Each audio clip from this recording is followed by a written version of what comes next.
আসসালামু আলাইকুম। সবাই কেমন আছেন? আশা করি সবাই ভালো আছেন। আজকে যেই বিষয় নিয়ে কথা বলবো সেটা হচ্ছে রিপন কুতুবখানা হইতে পড়া হইতেছে। আমি এমনি বরাবরই ছোটোবেলা থেকে সৎ জিনিসে সৎভাবে খাওয়ার চেষ্টা করি। হালাল খাদ্য খাওয়ার চেষ্টা করি। এর জন্য তো কষ্ট করতে হয়, কিন্তু হারাম মারলে হচ্ছে আপনার কষ্ট করা লাগে না, একটু বুদ্ধি খাটাই সুদ ঘুষ করলে এবার এসে যায়। কিন্তু এটা হচ্ছে আপনার খাদ্য, এটা অকল্যাণ।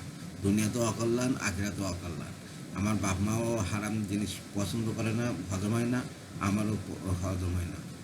এটা হচ্ছে প্রমাণিত। তাহলে আমার যে জিনিসগুলো দেবেন বা আমাকে, আমি হালাল রিজিকের সন্ধানে আছি এবং হালাল রিজিকের ওপর সারা জীবন কায়েম থাকতে চাই। আমাকে যদি কোনো গিফট দিতে চান তাহলে অবশ্যই হালাল জিনিসের গিফট দেবেন। যেটা হচ্ছে খাদ্য হোক বা কোনো জিনিস হোক, গিফট হোক, হালাল জিনিসের ওপরে কষ্ট করে হলেও আমাকে যদি গিফট দিতে চান বা হাদিয়া দিতে চান তাহলে হালাল জিনিসের উপরে করবেন। সবাই ভালো থাকবেন, আপনারাও হালাল জিনিস খাবেন আর হালাল জিনিস গ্রহণ করবেন।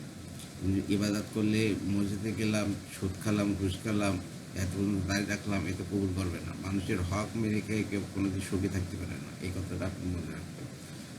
আজকে আর না, আমার ইউটিউব চ্যানেল রিপন কোরাজ, ওইটাকে সাবস্ক্রাইব করবেন, লাইক কমেন্ট শেয়ার দেবেন। আর আমার ইউটিউব ফেসবুক পেজ হচ্ছে রিপন কোরাজ, ওইটাকে ফলো করে রাখবেন। ভালো থাকবেন, সুস্থ থাকবেন আর স্বাভাবিক থাকবেন। আল্লাহ হাফেজ।